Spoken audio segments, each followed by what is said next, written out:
Okay, this is another reading on the priesthood of Jesus. This is an appendix written by John of Euboea, Euboea, in conceptionem, DeipTae 18a.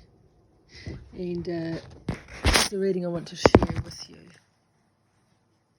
Alas for the obtuseness of the Jews, alas for their folly, alas for the blasphemy of heretics, alas for their alas for their darkened heart, for those who crash with strife and jealousy like a pot against a kettle, are no worse than the arrogance of the Jews. They crash and they shatter. Did not the prophets belong to them? Even now they profess the prophets as their kinsmen, yet they do not heed their words. Over all the ages, how did they not see that the maiden was raised in the Holy of Holies, or again, that she was a virgin after giving birth? When the Lord became high priest, did not some of them, writing with their own hands, acknowledge that the Holy Mary was a virgin? For some of them elected the Lord as a high priest in order to fulfill the scripture which had been written, "You are a priest forever according to the order of Melchizedek." This occurred because he was advancing in wisdom with God and man. That was in Luke 2:52. And because Mary, the Blessed Mother of God, was from the royal and high priestly tribes. They did this in accordance with custom. For with the priest standing by, they would ask the father and the mother and record their names in the election to the priesthood. And they asked the Holy Virgin, "Is Jesus your son?" And she said, "Yes." And they said, "Who is his father?" And this unblemished woman replied, "He does not have a father on this earth, but I did give birth to him, as he himself knows, for his father is God." And they said, "Are we to record him in the register roll as Son of God?" And she said, "Do so." And they recorded in the roll the following: Jesus, the Son of God, the Son of Mary, by a vote from on high, will be priest forever. And thus was fulfilled what was written, as was mentioned above. You are a priest forever, according to the order of Melchizedek. For after the Lord returned from the wilderness, he came to Nazareth, where he had been brought up.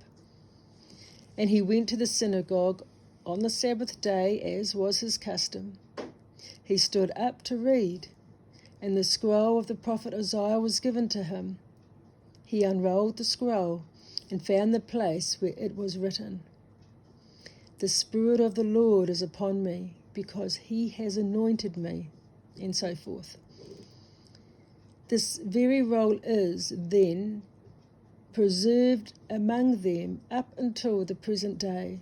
And this book will be opened at his second coming for the condemnation of the Jews. For prophets did not persuade them, nor did they pay heed to the Lord himself, but from the very writings composed by the hands of their priests they will be condemned, for as they are always both deceiving and deceived. They used to shout that the truth is error, and embrace error, with which they will depart for eternal punishment. For the Lord himself said to them, "I have come in my Father's name, and you do not accept me. If another comes in his own name, you will accept him." That's in John 5, verse 43.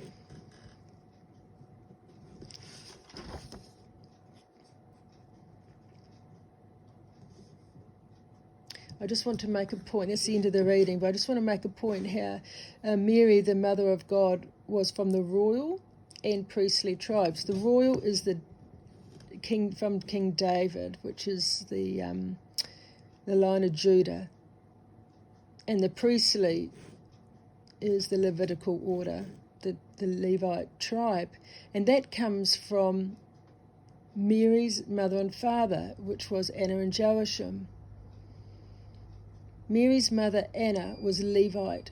She was the sister to Elizabeth, who married Zechariah, and they had John the Baptist. And Mary's father, Joachim, also commonly known as Joseph, or Joachim, he was from the tribe of Judah. He's from the kingly tribe of King David. So he was both Melchi, which is king, Zadok, which is priest, Melchizedek order. So, and that's all in my book, I Mary, for those that might be interested in further information on that. Praise his holy name. It's the end of the reading.